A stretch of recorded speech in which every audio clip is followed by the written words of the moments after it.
there is a way to use AI that makes you stupider, and there is a way to use AI that makes you smarter.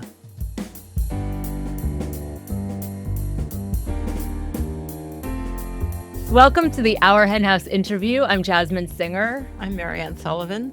This is Murray, and shortly we are going to welcome our guest today, Thomas Manandhar Richardson, also known as Richie. And I'm so excited to chat with Richie. Richie is the AI Impact Director at Vegan Hacktivists. And there he builds AI automations and provides AI education and consulting for organizations to help them have more impact for animals. And previously, he was the director of research at Bryant Research, where he conducted research primarily on the economics and finance of factory farming, as well as food security and alternative proteins. Welcome to our hen house, Richie. Thank you for having me on. Very excited to chat with you. So many things I want to talk to you about. But before we do, I just want to remind the Our Hen House community that you can listen to Our Hen House several times a week. Rising Anxieties comes out on Tuesdays, the Hen Report on Thursdays, and the long form interview, that's this, on Fridays. Bonus for Our Hen House Flock members comes out on Mondays. And as you know, probably Our Hen House is a podcast. We're on YouTube as well. So hit subscribe and like. I know that most people are still listening on the podcatchers. So if you aren't yet watching us on YouTube, just go onto the YouTube account that you never use and subscribe anyway. And then just, continue to listen if you want to. All right. I want to get to Richie because, as I mentioned, there's so much to talk about. So, Richie, we would love to talk to you about your current work at Vegan Hacktivists vis-a-vis AI, but we'll get to that. The fact is that we contacted you originally about this fascinating research you did at Bryant Research about the financing of factory farming and the potential use of finance activism and its limitations. So if it's okay with you, even though I know you've moved on, we'd love to start there, if you don't mind. Yeah, I'd be happy to talk to that. Okay, great. So how effective is activism encouraging divestment of shares and bonds from animal agriculture companies at cutting off their funding? Yeah, so there's actually two kind of questions there. There is, how successful is activism at getting divestment to happen, and then how successful is that at cutting off the funding for factory farming? And that's kind of where the distinction lies here, because if any of your listeners are familiar with the climate divestment movement, you see all these campaigns to have pension funds and investment banks to dump all of their shares and bonds in fossil fuel companies. You'll know that it has been, by some definitions, radically successful. Like, we've had thousands of institutions divested like billions from fossil fuels. But the problem is that though you can get the divestment, it often does not have any effect at all on the problematic industries that we hope to target. And so, and this is kind of this is my reading of the economics literature. This is the kind of consensus of economists. I read a lot of dry finance papers to get to this conclusion, and I was very surprised, but it seemed quite consistent. And the problem is that if you convince your pension fund, or if an investor decides to sell their shares in, say, a factory farming company like, I don't know, like JBS or something, it will only damage the company's access to new money if nobody else wants to buy if nobody else wants to buy those stocks or bonds. Because if basically no one wants to buy them, then that means they can't be sold for as much, which means that the company doesn't unlock as much capital, we call it, when they raise those shares. So, and similarly, we have a concept of pressuring banks to drop loans to factory farming. Was that something you want to get to, or should I definitely. Yeah, I mean, I just want to cover the whole idea of financial activism, both on an individual level and whether it's a campaign worth pursuing.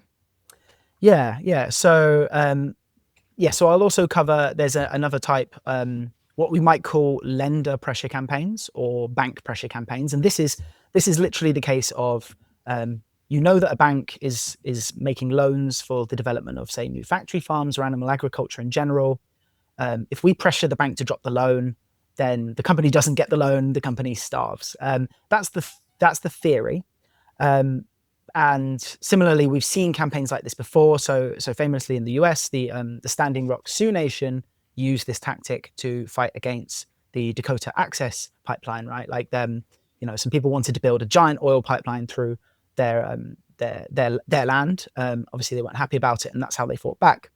The problem is these also don't work, and they don't work for the same reason. The idea here is if you sell a share in a factory farming company, if you convince a bank to drop a loan, that only has an effect if nobody else steps in to kind of take up that investment or make that loan. And the problem is that we live in a very kind of globalized economy where a lot of money flows very freely.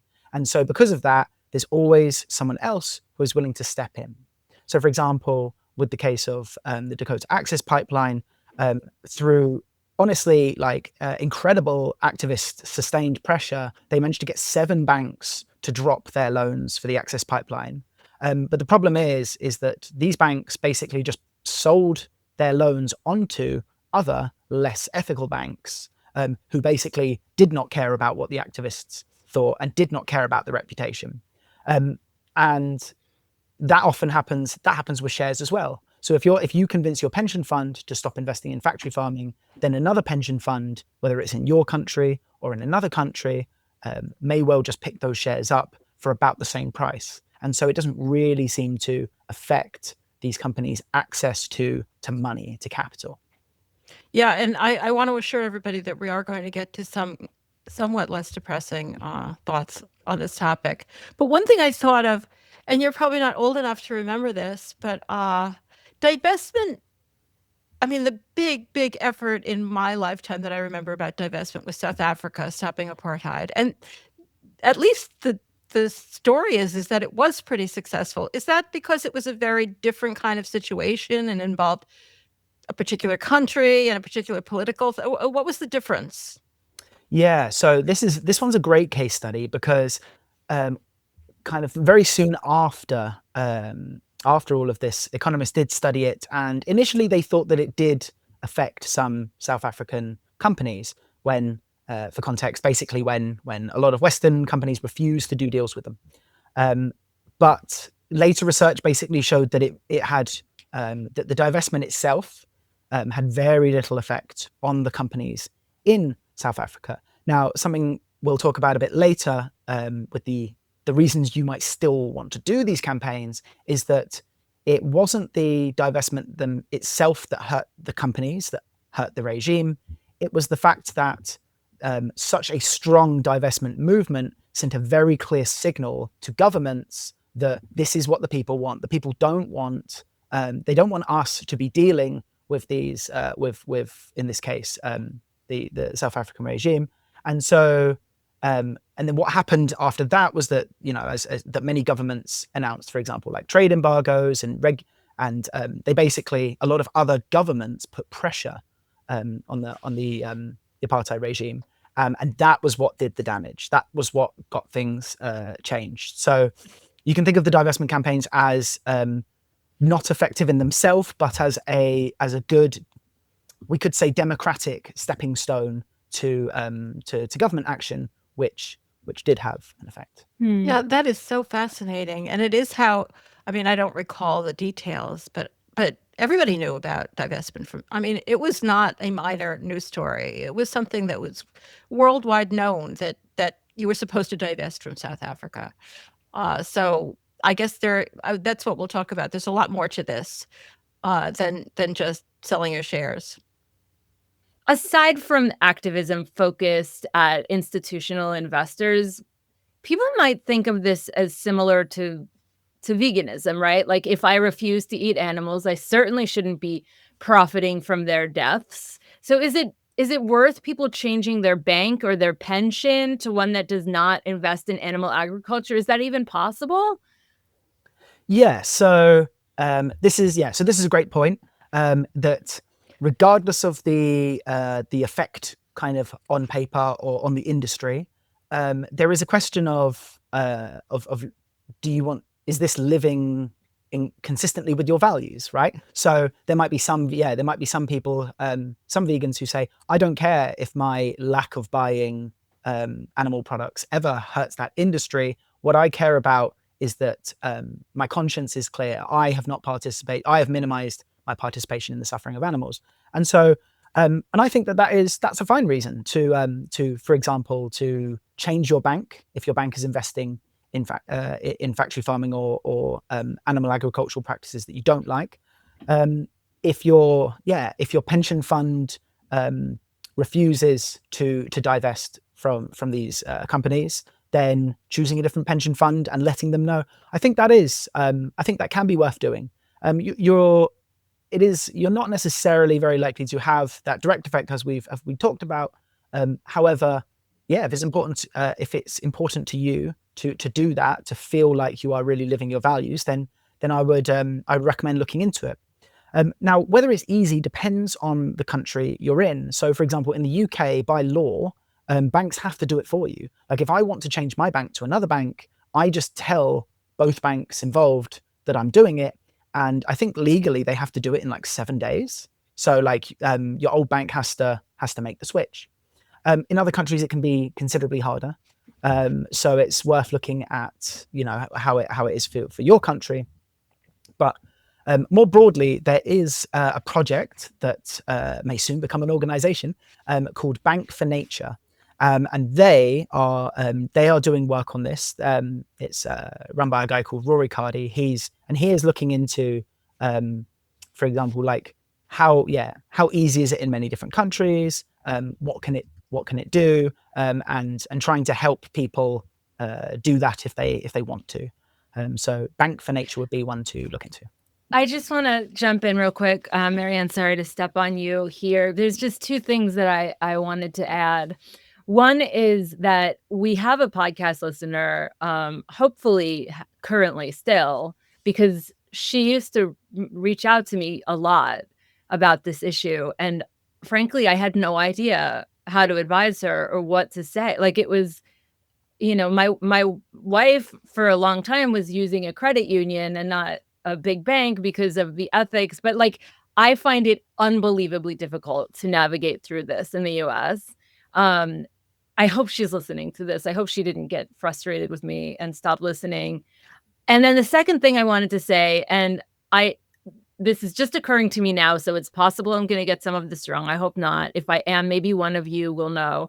We interviewed Jordi Casamitjana, who is UK based and is the person responsible for making veganism a protected class in the UK. Are you familiar with this story, Richie? No, not exactly. So if I'm not mistaken, I think this started with a lawsuit because his previous employer was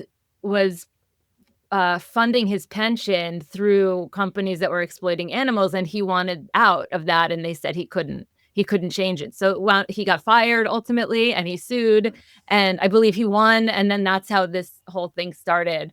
That's just a little aside. I don't have a question tied to it, but it just made me think of what you're talking about here. But so it kind of brought up what I was thinking about, that I think, and I really like the way you put it, that there's a lot of things in veganism that aren't necessarily going to make a difference in the world, but they're how we want to live our lives, and that is totally fine. Like, we shouldn't go around criticizing other vegans for being too strict or too easy. But if I understand you, it probably isn't really making a difference at that level, unless you think like just starting this organization, which would really encourage a lot of depositors to change their banks or whatever, might have an influence. But ultimately, messing with the finances if even like getting not buying stock or getting companies to divest, or getting institutions to divest from certain companies, if that's not going to work, just changing your bank isn't really going to work. So is it that division? There's vegan things that we do because that's how we want to live. We're not saying it's making a difference. And then there's vegan things that we do because we think we actually are kind of maybe moving the ball in the right direction. Yeah, and I think there are some situations where this can have effects. But I guess one way to understand, say for example, the difference between say going vegan and essentially divesting from the purchase of animal products, or and to really stretch the analogy. I guess one difference is that with when we talk about, for example, if I don't buy animal products, then sure, maybe someone else will buy them. But eventually, but if it only takes like it doesn't take a huge number of people to stop doing that, say at a local level, to cause that, for example, supermarket to buy fewer of them, to order in fewer animal products, to stock more plant-based products, or things like that. So because we're talking about a very small unit here, like a pack of vegan burgers or something, or their animal alternatives, there can still be an effect there. Whereas for example, with divestment, it basically doesn't have an effect until it hits a critical mass.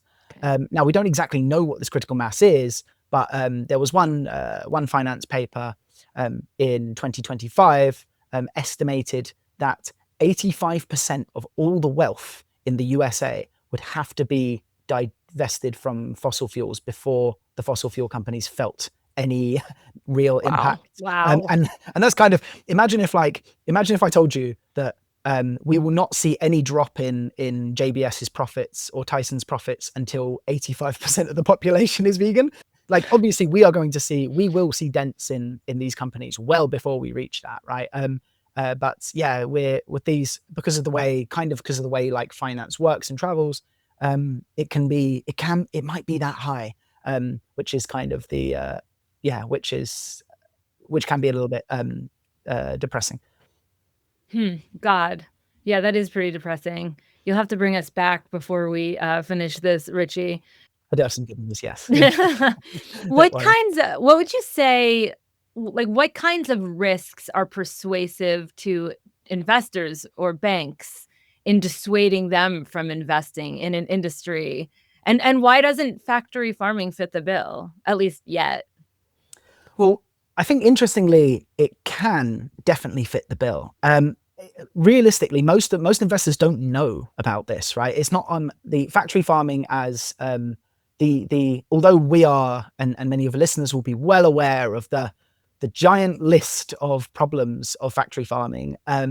There are a lot of investors are just not aware of these things, and many of those risks can come back to business risks, and that's what's going to make investors' ears perk up. And so we have seen, for example, when we have been able to get divestment or factory farming type stuff in financial news outlets, for example, Bloomberg or Reuters, we find that these outlets will occasionally publish pro-animal stuff if it is making the case that factory farming is bad for business because it is risky. So one organization that does this very well is the FAIR Initiative, FAIRR. It's run by Jeremy Collar, who is a legendary figure in finance, and also sees factory farming as incredibly risky business. And so FAIR educate investors on the risks of factory farming, and that's the key thing here. Whenever I have seen coverage in these financial outlets like the Financial Times, Investment Week, Bloomberg, that kind of thing, whenever I've seen them talking about factory farming as a risky investment, it always seems to be received quite positively by those outlets. They're not dismissing it as like, the crazy vegans are trying to tell us about the thing that we don't care about. These stories can land quite well with these audiences. We just have to find a way to reach them. And by talking about this risky business, risks to profitability, that's the message that can get through. So even if even if there is a divestment campaign, and if, as you say, it's not really convincing them to do anything, the story about the divestment campaign might hurt them. Yes, definitely. And we actually think it can. So, for example, there is some evidence that if an industry starts to be seen as riskier by investors, then over time they will actually demand like when they make loans to these organizations, they will make less favorable loans. They will not purchase the stock for as high a price. So it actually can. So by convincing investors that this industry is risky, you can put a dent in some of these companies. The only problem is this is quite like a medium to long term play. This is not a very short term. This is not a short term thing. It's not going to be done by one campaign. It's going to be done by sustained campaigns and outreach and education to these investors. To give you an example, we're just about reaching that point with fossil fuels, but specifically with coal. So although divestment campaigns and a lot of these pressure campaigns haven't quite made a dent in fossil fuels, what they have done, arguably, is sped up the retiring of coal. So coal is by no means gone throughout the whole world. But for example, the UK closed its last coal power plant. I think it might have been last year or the year before. And coal is now seen as like dirty, risky business. It is risky to open up to a new coal plant unless you're in China. But one of the reasons for that is not only is this seen as like, okay, well, people may not want to buy power made from coal. It has a bad reputation. But also, another thing is that there is a risk that if you build a new coal plant, you might end up with what is called a stranded asset, right? A stranded asset is basically you've built a coal plant and all of a sudden it's not as profitable as you'd like. So you think, okay, I'm going to sell it. I'm going to cash out, and no one wants to buy it because it's so tarnished. The reputation is so tarnished, or people see that it's such a bad investment that you now can't sell it. So all the money that you borrowed to build that coal plant is now you still have to pay that back, but you can't get rid of it, or you can't. And so we may find long term that if we keep up these campaigns, that we might see factory farms as like that. We may get to a point where in some parts of the world, companies don't want to open new factory farms because they think, well, if we're going to have to get a loan or going to have to raise some money to build this thing, and if we're only going to get 3 or 4 years of value out of it before regulation means that we've got to shut it down or downsize it, or it stops being profitable because people don't want to buy the products and we can't sell it. If those risks start to play on investors' minds, on companies' minds, then that can affect their decisions, and they may not build those factory farms. And just one last thing on the reputation, because this is also a very good story, is that more broadly as well, is when you stigmatize an industry like this, it can have all sorts of like downstream effects. So for example, in the UK, it is quite common for universities to ban fossil fuel companies from attending careers fairs and for tabling at these fairs, right? And that came from the students. The students basically voted and said, look, we don't think that ExxonMobil should even be allowed to show up at our careers fairs to recruit, right? And so some of these companies are now starting to feel a slight hiring pinch. Obviously, they have a lot of money to throw at people, so they can still get some talent, but they're finding it. If you stigmatize an industry, you can also reach a point where basically our best and brightest minds no longer want to work for that industry, and that can be a powerful advantage too. So, I mean, it just seems frustrating that investors, like, they just caught on that coal might be bad. They still don't really know that there's any problems in factory farming. But I guess that's how it is. Factory farming companies actually are still pretty much seen as good investments. And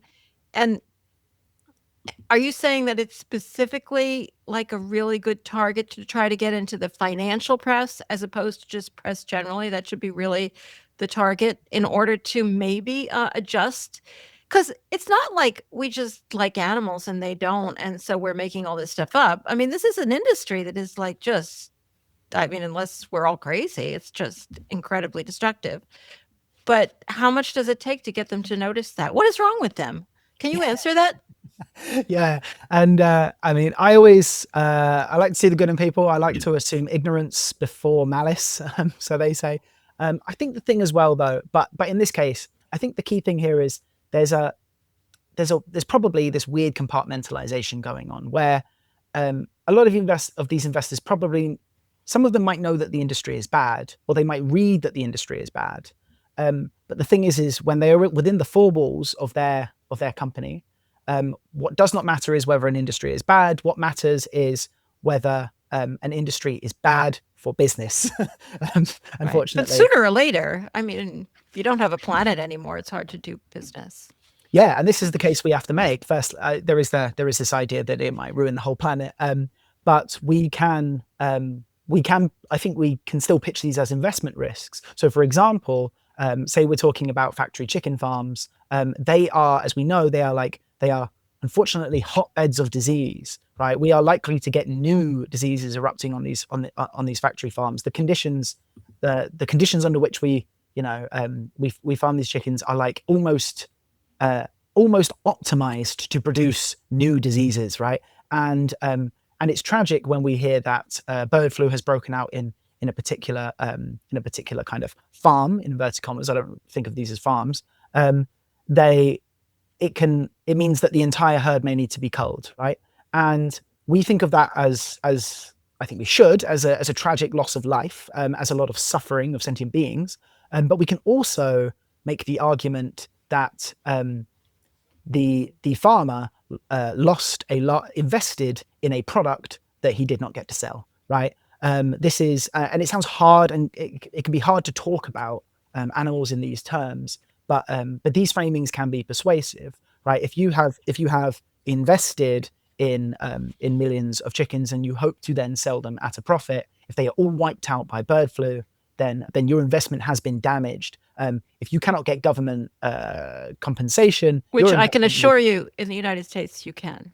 Yeah, and so this is where a lot of our tactics, kind of as a movement, need to join up. So, for example, some people working on subsidy reform or things like that have a part to play here, because what is going to make this industry seem even riskier is if we can, for example, if we can fight against their subsidies or their insurance. And we can. Some of these arguments are starting to break through. So, for example, in the UK, in the Guardian newspaper, there was a story last year talking about it was a case study of a chicken farmer, industrial chicken farmer, and he was saying, because of bird flu, no one will insure my farm. Right? He's like, the insurance on my farm is unaffordable, and so he was actually facing closing his farm because he could not pay the insurance. And the reason he couldn't pay the insurance was because insurers saw factory chicken farming in the age of bird flu as too risky, as extremely risky. And as you know, an insurer will probably insure you for anything as long as you're willing to cough up the money. Right. And so, so we're starting to see hints that this stigmatization, that when investors, insurers, banks are aware of the very real risks of factory farming and some other forms of animal agriculture, that they will take them seriously. So you've said in the past that there are some opportunities vis-a-vis financial activism in the developing world. So how can we cut off funding for factory farming in lower and middle income countries? Yes. So, I'm really glad you asked this question because, firstly, I think, we as a movement need to be paying a lot more attention to what's going on in these lower and middle income countries and helping our side of the movement over there. But secondly, this is where we might have some good news. Factory farm financing in lower and middle income countries is not always the same, because a lot of their investment markets are less developed. And so one thing you see is a lot of what are called international development banks making these loans. An international development bank is something like the World Bank is the most famous one, right? The European Development Bank, those kinds of ones. Now, these aren't actually traditional banks. They are not. They're not like your Barclays or your HSBC. They are actually banks where countries will put money into a pot. And then that kind of bank is given a remit of, right, we want you to invest this money to make loans And we are, try and be profitable, but we're actually, we also want you to make loans that are in the public benefit, right? So the World Bank, whatever you might think of them, at least has the remit to make loans which will improve conditions for the global poor, that will allow economic development in countries where there is less.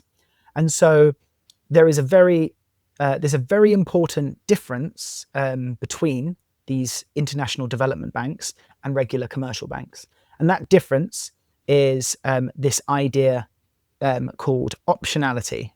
So the World Bank does not, because the World Bank does not make loans that it thinks that the private sector would otherwise make. So if the World Bank thinks that that a commercial bank is going to fund a factory farm in, say, Chile, then the World Bank is not interested in making those loans because the private sector is going to take care of it, right? Mm-hmm. It's only when the private sector is like, oh, too risky, we don't want to make this, we don't want to do this, that the World Bank might step in if it thinks that that loan is beneficial. So ostensibly, these banks are supposed to make loans that are kind of that would not otherwise get made. And so why are they funding factory farming? Well, the key here is that the people at these banks mistakenly believe that that factory farming is a solution to food insecurity in these countries. The idea here is that they're like, we've heard the line before, we need to build these factory farms because the people of Chile, the people of Vietnam, they need affordable protein, and animal agriculture is the way we're going to do it. And so they see it, they want to develop these industries. Now, they are, they're often not aware of the risks that come with that. Of course, they are making affordable protein, but at what cost, right? And so the reason these campaigns can work is because, unlike with commercial banks, where someone else will always step in, if you get a loan from an international development bank cancelled, other institutions often will not step in. And the reason they won't step in is because the only reason they were going to make the loan in the first place was because no one else was going to do it, right? So it's kind of almost by definition, if the World Bank is interested in funding a factory farm, that means other commercial banks are probably not going to, right? And so if we turn that on its head, that means if we get that loan cancelled, there's probably not going to be an alternative source of funding, and the factory farm does not get built. We've seen these so pressure against these institutions, we've seen it work. So for example, in Honduras, the company wanted to build this big, it was called the Aguasarca Dam, and essentially it was funded by the International Finance Corporation, which is an arm of the World Bank. And however, the construction company was rife with human rights abuses, and basically what happened was NGOs all kind of banded together and shone a light on these abuses. And in the end, the IFC pulled out, and the dam never got built. And we have actually had a win in the animal movement too with this approach. So it was a coalition of 200 organizations, not all animal orgs. In fact, there was a broad coalition. We had, human rights organizations, environmental organizations. It was a big team effort. They managed to get a $200 million loan to Brazilian beef giant Marfrig cancelled. Now, Marfrig turns over, 200 million is not a huge amount of money to Marfrig, unfortunately, but it shows that this can work. So these campaigns can work. I'd be excited to kind of see more of them.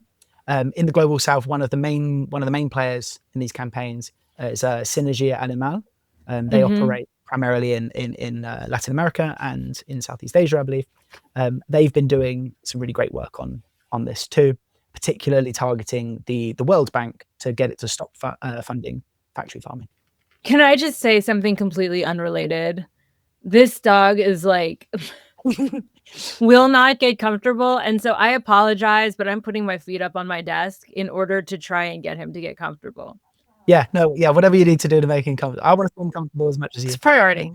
All right, what was my question? Oh, I just wanted to mention that we've had people on from both Synergia and FAIR, but it was both really a long time ago, and I bet a lot has happened since then. So we should totally re-up that. One question I had in the middle of that really interesting description of that kind of activism, which does seem very promising, is why don't commercial banks want to invest? Is it sometimes because the political situation in that area is so bad? Because it seems like there's money to be made off of dead chickens almost anywhere in the world. So I'm just wondering, what are the substantial risks about investing in growing factory farming in poorer countries?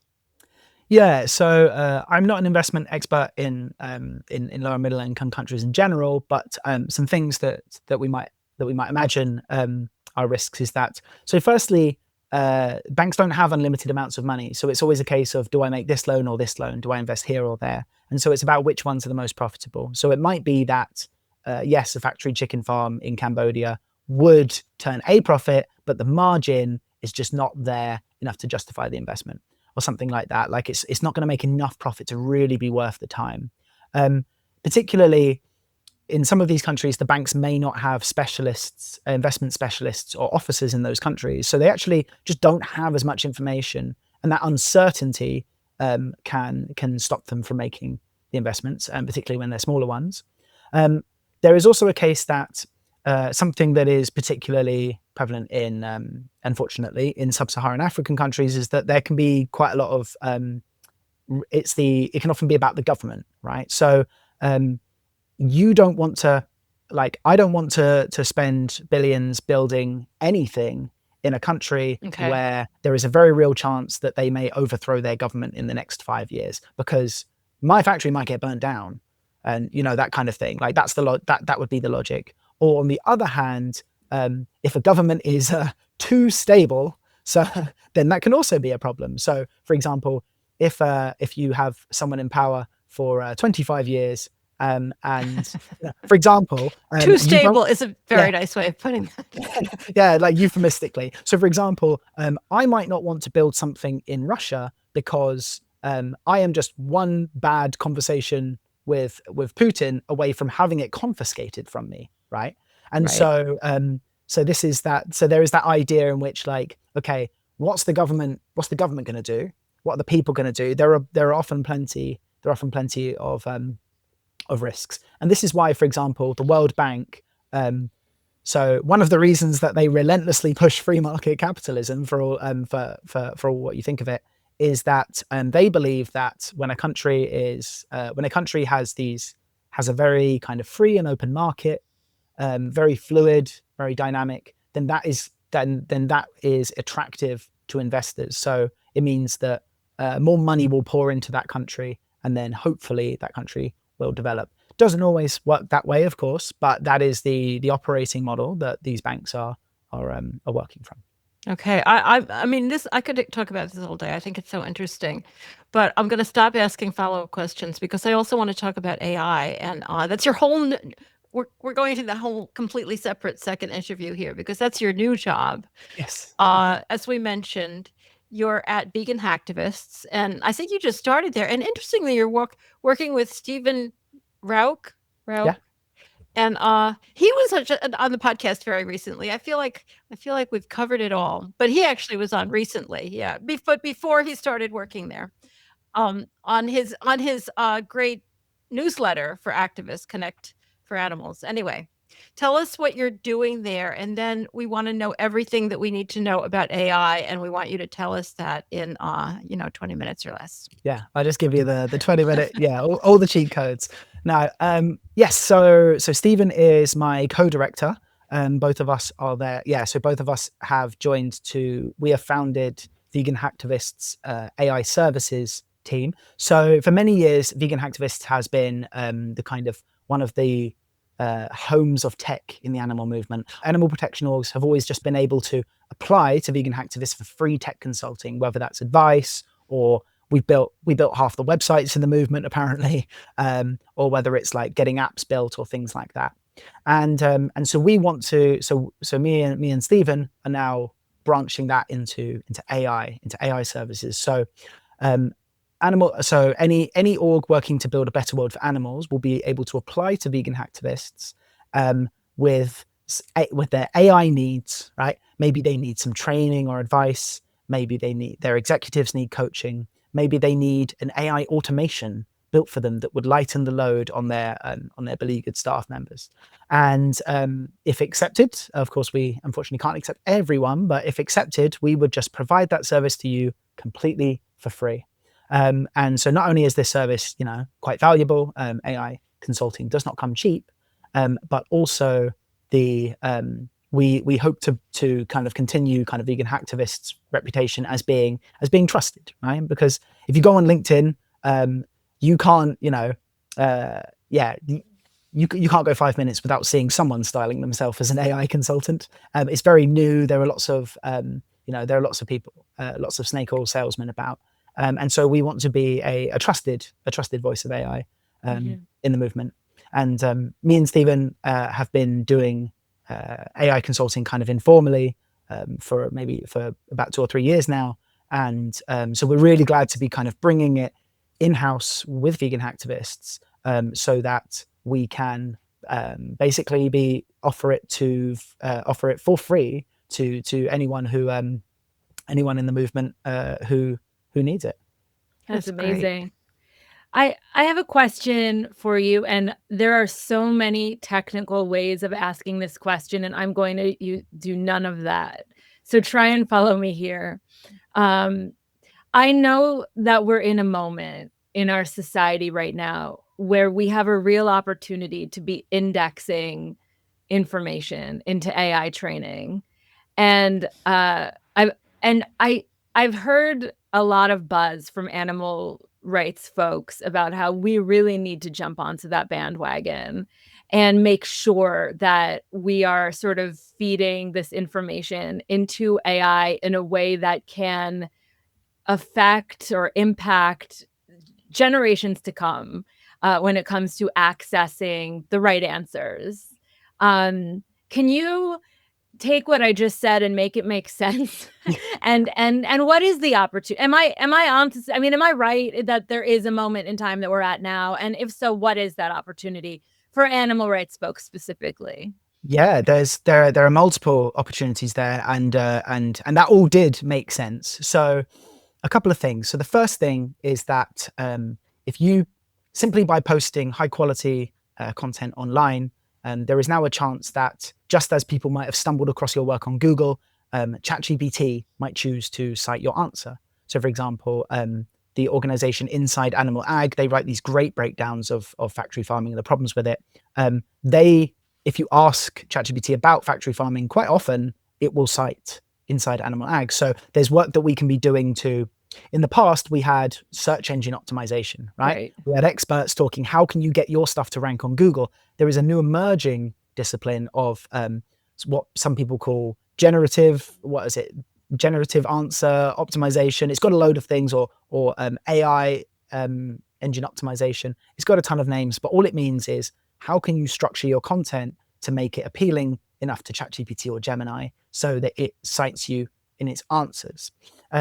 That is something that I think if anyone in the movement who has any SEO experience, any marketing experience, this is a wide open field. Please play around with this, because if you can discover the ways to get our content to be cited by these models, I'm pretty sure organizations are going to be beating down your door to bring you on and perhaps pay you for this kind of service. Secondly, there is the idea that when you interact with these models and you have chats with them, the AI company is actually storing all of those chats, and they may be using them to train the next version of their model because they want to. And that is obviously quite bad. for many people, consider that to be bad, right? You don't want all your conversations being stored somewhere and perhaps fed into a next generation of ChatGPT. You can easily turn that off in the settings for most of these models. And if you are on an organizational plan like ChatGPT Enterprise or Claude Teams or whatever, it will usually be turned off by default. But it's worth looking into that. However, there is a case that some of your content, you might want it to be sent to these, you might want these companies to store it, because you might want it to get into the next version of these models. And so that is something to consider. The last thing is in changing the very soul of these models, dare I say, and that is in the idea that when the AI companies create these new models, whenever they create a new model, they want it to perform better on all their tests, what are called benchmarks, right? They want it to get better at programming, they want it to get better at writing, they want it to score higher on the SAT, and so they have this suite of dozens of benchmarks that they want that they optimize the model to improve on. Now there is some work, primarily being led by, well, there is some work in the animal movement to create benchmarks that measure how speciesist a model is, how pro-animal a model is, and then the idea there is to convince the AI labs that you should incorporate this into your targets, not just because it's good for animals, but there is often a case that this makes these models more compassionate towards humans as well. It can, and there are a bunch of cases to be made that this can be advantageous for the AI companies to do. Obviously, it's a fine balance. If ChatGPT became a vegan activist tomorrow, there would be riots. So it is not all. So it is not that simple. But there are some signs that people in these frontier model labs, as they're called, are at least sympathetic to. They want their models to be compassionate and to have some sense of morality, and so they are open to including measures that will increase the compassion of these models for animals, because often that's what people want as well. Of course, most people don't want animals to suffer needlessly, and so so there is this goal to do that as well. In that last model, it's actually an effort to actually convince real people to it's not just a matter of throwing the information out there and hoping it gets picked up. There's actual communication going on between humans about what should be included and what shouldn't. Is that right? Yeah. That's crazy. That never occurred to me. Yeah. It's there's a couple of organizations pursuing it, as well as some independent researchers. A lot of them are coordinating on the Slack workspace of an organization called Sentient Futures. So Sentient Futures is taking this idea very seriously. They are building, they are one of the organizations kind of leading the way in building the AI and animals kind of subfield, this emerging field, right? And one thing they do is they coordinate on this. There's an organization, their abbreviation is CAML, CAML. I think it's Compassion in Machine Learning, but in doesn't start with an A, so I might have got that wrong. But Compassion in Machine Learning, CAML, basically, these guys. They have already produced some work on this. There are also some other independent researchers. This is something we are trying. And although it might sound, I initially thought this idea was dumb. I was like, you're really gonna try and convince some of these AI researchers to put your benchmark into ChatGPT. Like, they're never going to do that. But actually, there has been some success already, in the sense that some of these researchers have had meetings with researchers in these labs, and we're finding that they are amenable to it. Obviously, so long as it doesn't compromise the quality of their product as they see it. So interesting. And we don't, and we believe that, and we believe that we can make pro-animal benchmarks that meaningfully increase the compassion of these models towards animals without compromising, without turning it into some vegan activist or whatever, without giving it a morality that the average person would find repulsive. One thing that might be, I don't know whether it's useful or not useful in that case, but we do put out a lot of content about what actually happens on factory farms, including, we've invented the term factory farm, which is what most people call them. And the industry really doesn't. I mean, they keep things pretty much on the down low and put out these very anodyne kind of statements about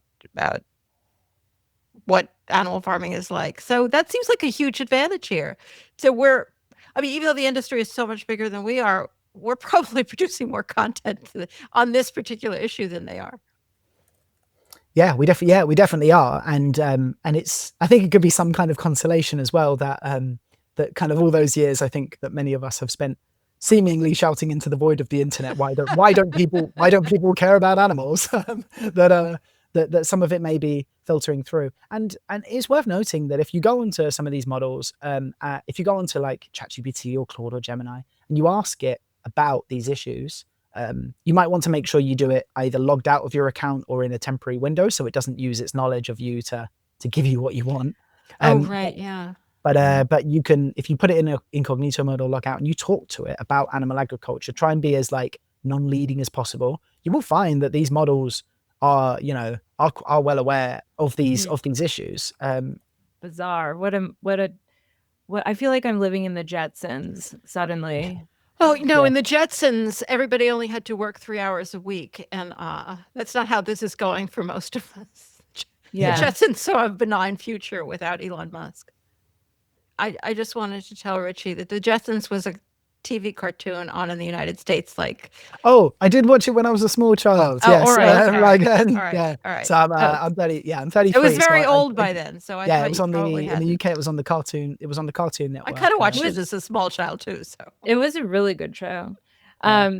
We actually recently passed George Jetson's birthday because there was like stuff going on online. It was like, today is George Jetson's birthday, which was super weird. But I digress again. Anyway, just before your next question, go ahead, please. Just to finish on that last one. So I did a little live demo in the background. I went onto Claude and I put on incognito mode, which means it doesn't use any knowledge about me in its answer. And I said, is the Red Tractor certification legit? Which Red Tractor is an infamous welfare certification in the UK. When I look at the sources it looked through, the first one is Animal Rebellion. Then it looked at the Red Tractor's website, but then it also looked at Animal Equality, Viva, farmsnotfactories.org. And then when it comes down, it says, it depends what you mean by legit. It's a real functioning scheme. However, as a meaningful animal welfare guarantee, that's where it falls down. And this is almost certainly the question you're asking. And then it talks about how it's owned by the industry. Its enforcement is non-existent. It has been formally pulled up for misleading claims. And so if you ask it, sometimes if you ask it those kind of things, it can. That's amazing. Wow. Of course, finally, somebody's listening. Finally. Yeah, of course, these models can. They will give slightly different answers all the time because they're not deterministic. But yeah, you can. Yeah, these models are in some ways aware of these things. That's better than some of our local news coverage here. I'm thinking about Fairlife, which is this giant dairy company that recently opened a factory in our area. It's owned by Coca-Cola. And the local news covered it as like a really big opportunity for jobs and like great for our economy. And there's been a ton of pushback about Fairlife and how just lots of trouble they've gotten into with animal cruelty and more than that as well. And so, I'm sitting there writing to the media, you need to be covering this part too. And no one did.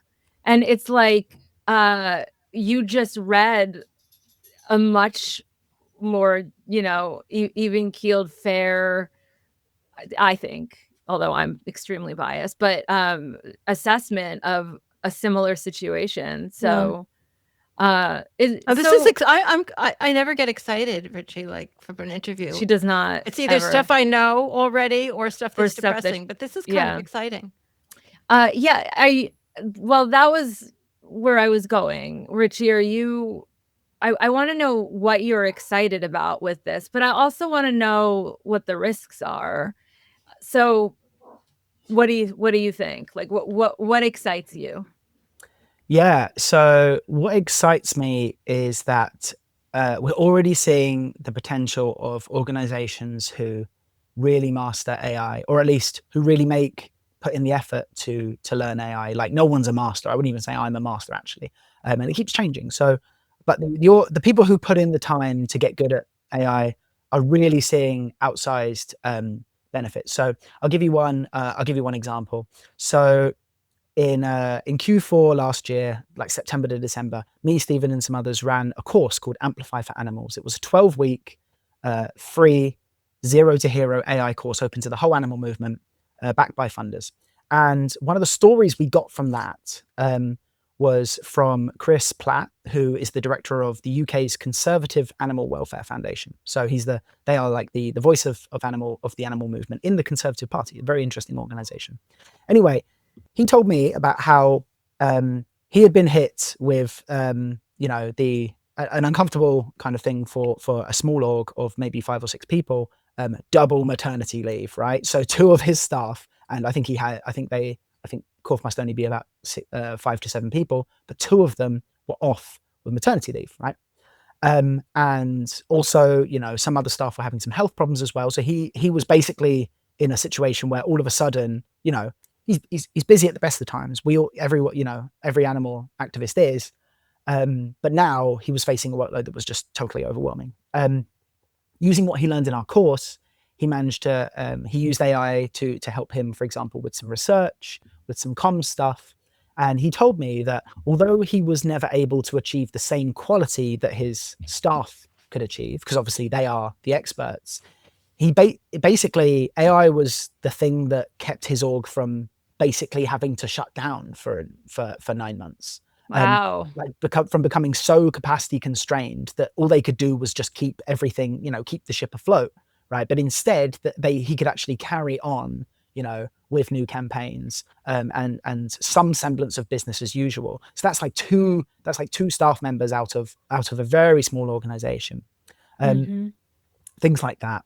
For example, at Bryant Research, where I was, we have managed to, so Bryant Research produces, we are a social science research consultancy exclusively serving the animal movement and the alternative protein sector. And basically, we have managed to reduce, on some of our projects, we have managed to deliver them like 25, 30% faster than we previously would have. And because we charge by the day, that translates directly into a 30% cost saving for animal orgs in getting access to this kind of research. But more on the case of, but moving aside like the kind of efficiency and cost saving side of things, there's also a much bigger thing that I'm excited about, which is that AI allows us to do things that were just impossible before, right? So I'm excited that there are new campaigns that we just could not previously do. There are new forms of advocacy that were impossible before, but using AI, we can do those things. So for example, at an organization that I've done some work with, Greener by Default, they work with food service caterers, universities, hospitals, and such in the US to help them reduce their carbon emissions from food by adding more plant-based dishes to their roster, like tasty plant-based dishes that people love. Now, to do that, they have to analyze lots of institutional catering data. So we're talking like sometimes it could be thousands of items. Like they ordered, like 20 ounces of Silk, and by that we mean Silk, the brand of almond milk, right, or things like that. Previously, they would not be able to work with very large organizations because every item in that catering list had to be categorized into something that we could attach carbon numbers to by hand, right? Imagine just going through a spreadsheet of thousands of food items, some of them in mangled catering slang, and then having to translate each one into a food category, right? That's just not scalable. You can't. Greener by Default could never work with a dozen or more organizations that way. They would just never have the headcount. Or by building an AI system for them, we built an AI system for them that automatically does all of it. Basically now organizations who work with Greener by Default can send them their catering data. Doesn't matter how big it is. And with very minimal checks and input and review from one of their data scientists, the entire analysis can be automated in some cases. We're talking going from the messiest catering data, photographs of invoices, all the way through to here is exactly how much carbon emissions your beef order is responsible for, and they can do Wow. that. That can be done in hours, right? It is now the case that the data team will never be the bottleneck for what Greener by Default do. They can now reach higher and work with bigger organizations that they could before. It's and that is really exciting for me. I want to enable more organizations to engage in new forms of advocacy and new campaigns that were just impossible without AI. That's what I'm excited about. That is really exciting. I don't blame you for being excited. And I do want to mention, I'm not doing this just to be annoying, but both Chris Bryant and Katie Cantrell and Alana Braverman from Chris Bryant from Bryant Research and Alana and Katie from Greener by Default have been on the podcast. If people want to go back and look at take those You've got a episodes, great roster. I got to say, yeah. Well, I've joined a pretty great club actually. We've been doing this for almost 17 years without ever missing a week. So yeah, it's nuts. But wait. The second half of the question, I want to know what he's scared of, but do you want to jump in first, Mariann? Right. Or can we? No. I mean, it just seems like what is there to be scared of with AI might be a really big question. But let's hear it. Let's hear it. Yeah. Okay. So nuclear detonation, whatevs. Yeah, I would. So one thing that you might be scared of, or your listeners might be scared of, that they maybe shouldn't be, is the environmental costs. So there seems to be this kind of belief that is taking hold in some groups of people that AI is quite bad for the environment. This has not been helped by basically very sloppy reporting from journalists about this. And now there are some issues. For example, when we build data centers near communities and the infrastructure is not up to code or crumbling, then that data center can cause problems. However, that would have happened if any industry had set up there. It's not uniquely a data center that's doing that. But also, when you actually crunch the numbers, AI's water use, its environmental footprint, its electricity demand is pretty tiny. When you look at it, if you were to calculate how much energy, how much of your personal carbon footprint, how much of your personal water footprint comes from your Gemini use or whatever, you'll find that it is, it's usually below 1%. It's absolutely tiny. We can bat about these crazy numbers like, oh, this data center in Memphis consumes this much water, but you've got to be aware that ChatGPT has 1 billion users. Like 1 billion people log into ChatGPT every week, at least once a week. So we're spreading out some of these effects over very large things. So there is that thing. Something that we still need to work out though is a model for compensating communities appropriately when AI data centers are built near them. So I personally have this idea that when I see people fighting against data centers, I say, okay, well, I have this strange. It might sound strange, but I have this thing where I want them to fight, and I kind of want people to listen to them, but I do want the data center to get built. What I think is the best scenario is that the data center gets built, but that regulations and agreements are put in place that mean that local community genuinely does benefit quite a lot. And I think we can do that. These companies are turning over enough profits that they can share.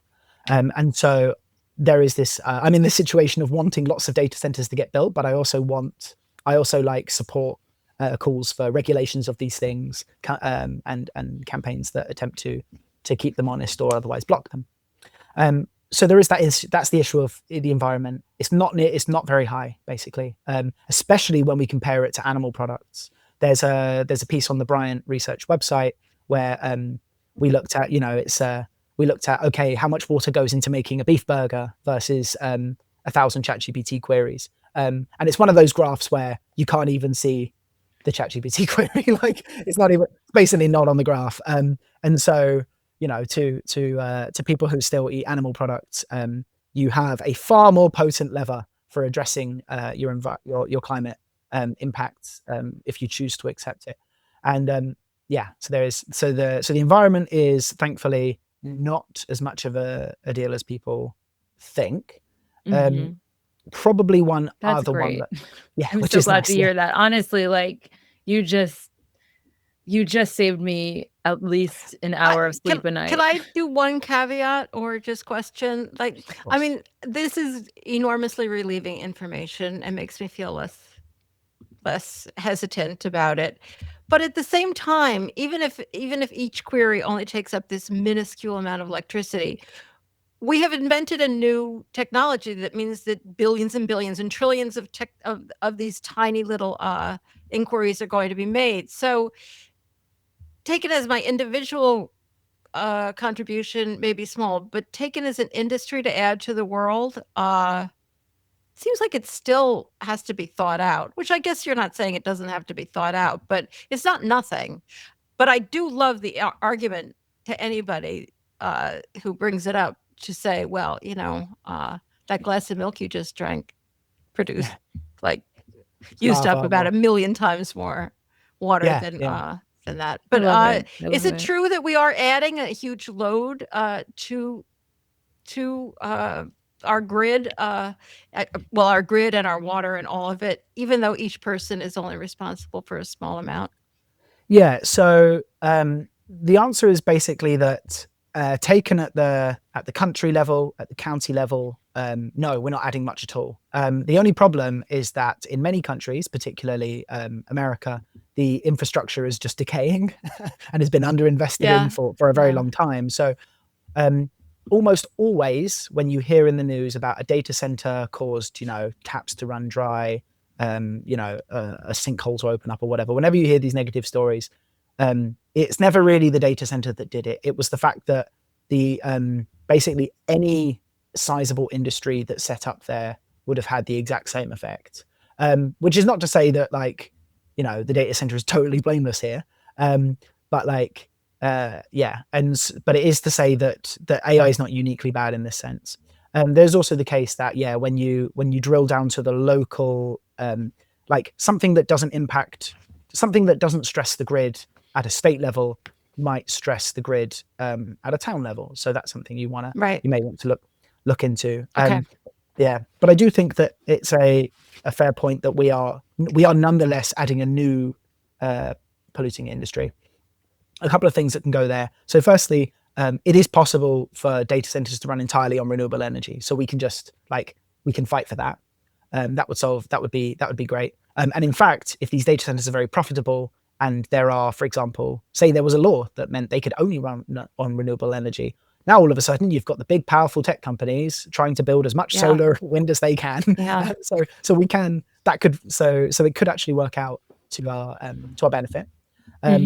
But another thing is that I think as well, it's very important to keep the right perspective because yes, we have added another industry and some people think we should be taking away industries that are polluting. And so one thing where you could, for me, what I want to do is I am only interested in progressing AI and using AI insofar as it makes a better world, for example, for animals, for the climate. So if you think about it, someone's personal emissions are, what's the number? I could be getting this wrong. Don't quote me on this, but I think your carbon emissions from your food can reduce by 40% if you go vegan. And basically, if you are an animal advocate, an activist, if you use AI, if you use that to increase the chances of converting someone to go vegan, you basically might totally offset. Nice argument. I love you. I love you, Richie. I know you're interviewed all the time, but is this the first interview where the host has professed their love for you? Because I love you. I don't normally get. I'm very grateful. You're very, very kind. That's amazing. I did promise at the start that there would be some good news here and some relief. But I appreciate it. I know we have to let you go. We've kept you here forever, but I do have. I told you I was going to ask you this question before we started recording, and I haven't asked it yet. And I just think it's important because a lot of our listeners are not necessarily in the movement in the sense that that's where they make their money. They're grassroots activists. They want to optimize their time as well as they can working for animals. You did mention one aspect. I guess anybody can do this project of feeding information into ChatGPT or whatever that is pro animal. But aside from that, do you have particular ideas about what grassroots activists how they can benefit from AI? Yeah, this is a fantastic question, because there is some sense in which like grassroots activists might benefit maybe the most out of this. And the reason why is because AI is basically allowing like single individual people to just do way more. So for example, since maybe October this last year, AI models have got so good at programming and writing code that you don't need to, that many programmers don't write code by hand anymore. And this has enabled this new kind of thing, a phenomenon called vibe coding. Vibe coding is where you, someone who cannot write any code, you basically create software. Yes, you're creating software, but the way you're doing it is you're having AI write all the code, and then you're the one who's like clicking the buttons and saying, "Oh, this doesn't work," or "Oh, this text box is too big." But you are basically guiding the AI to create software for you. Create a website, create an app, create anything that can be done in code is now within your grasp, even if you are not a programmer. My God. And so I think the power that releases to grassroots activists, I think, could be huge, because now all of a sudden, like if you're a local group and you don't have anyone who has any programming experience, well, how were you going to make a website for your campaign? Well, previously you couldn't, right? Unless somebody knew someone who would be a website developer who'd do it on the cheap, and then it's all out of your own pocket. This is the way it's kind of been. But now we can guide AI to make us a campaign website. We can using the deep research mode in ChatGPT or Gemini. It can produce research reports that are thousands of words long with hundreds of references. And like the research obviously isn't perfect, but research that there is research that Bryant Research would have previously charged several $1,000s for, and taken like over a month to produce, that you can now have inside a few hours. And so the question is, like, what does that unlock for your campaigns, right? Like you had, or for your advocacy, like in terms of like educating yourself and getting the facts to write to your local newspaper, or to show up at your member of parliament's office or things like that. So I think there's quite a few things there. You can now, like, if you have an idea for an app or a website or a thing, that can really help. I just want to clarify one thing, because Mariann, in setting up that question, said, I know you already mentioned that activists can write into ChatGPT, but I just want to clarify something. I believe that in order to train AIs, you should be creating long form content on newsletters and LinkedIn, and not on ChatGPT. But you're sorry. No, it's okay. But I think other people would have been confused by that too. That's right. Clearly, I am. So no, that's why I wanted to clarify. Is that true? Yeah, that is one thing you can do. So like by producing your own content, producing your own content, like a blog, a Substack, a podcast, going on YouTube, those types of things. By producing that pro animal content, you are subtly, a lot of that will probably make it into the model, and that will it's almost like you are casting a vote on the next personality of ChatGPT. And the companies can obviously steer that personality as well. But there's a phrase in the AI industry, which is that these models are not built, they are grown, right? They're grown like a plant, they're not built like a building. With a building, you control every aspect of it. With a plant, you give it the best soil and conditions, and the plant's going to grow how the plant's going to grow. And that's how models like ChatGPT, Gemini, and Claude are made. And so you can think of it as, if you're producing this pro animal content and putting it out there, you are basically, you are shaping in some very small way the soil in which then the plant of the next ChatGPT grows out of, right? And to really stretch the analogy, we hope it grows up to be more compassionate to animals. Before we let you go, do you feel like you were cut off on the question about what you think the risks are, or do you feel like you covered that? Yeah, thank you for asking. I wouldn't necessarily say I feel cut off. But one thing I would like to add is that there is a risk that I think many people are aware of, is that if you get too into AI, you can there is a way to use AI that makes you stupider, and there's a way to use AI that makes you smarter. And so, if you imagine trying to get it to do everything for you, and then you don't think about that, and then you use all that time to just, I don't know, watch Desperate Housewives, then the things that it do for, like, it may be, well, I mean, if you want to spend your time watching Desperate Housewives, who am I to judge? But if you, for example, have it produce a research report for you, then there is some degree to which you will not learn as much as if you had done it yourself. You'll save a lot of time, but you won't have, but there is a process of learning, right? If you have AI write content for you, if you're not steering it a lot, if you're not giving it your ideas, if you're basically just saying, hey, give me an idea for a new blog post on why factory farming is bad. If you're very light touch like that, there's a chance that you're not really using it in a way that makes you smarter, and you might be using it in a way that makes you dumber. So I think that there are plenty of ways to use these models to make you smarter. I think I am massively smarter as a result of my AI use, but it does not always happen. You should be aware. Just think, okay, if AI writes all my code for me, am I okay with my code skills kind of decaying? If AI edits my writing, if AI like drafts my pieces for me, like, am I losing my writing voice? Is that something I care about? I can't tell you the answer, but this is something we should be using AI mindfully and thinking, okay, what skills do we want to develop? What skills are we okay with passing on to AI and perhaps losing? And when it saves us time, what are we going to do with that time, right? So I think these are like the fundamental kind of questions of the I'm grateful to be, my age, because I'm grateful I learned how to write, how to edit, how to exist without it. And I love learning with it and growing with it. But it does concern me for the way the brains of young people will develop. But then again, brains are fascinating, and maybe it will develop in a way that mine never had the opportunity to. So many thoughts on that. As Mariann said, we've kept you so long. I do have a couple of follow-up questions to that. I'm going to save them for the bonus, because if it's okay with you, if you still have time to stick around with us for a few more minutes, then we'll keep you on for our bonus content for our flock members.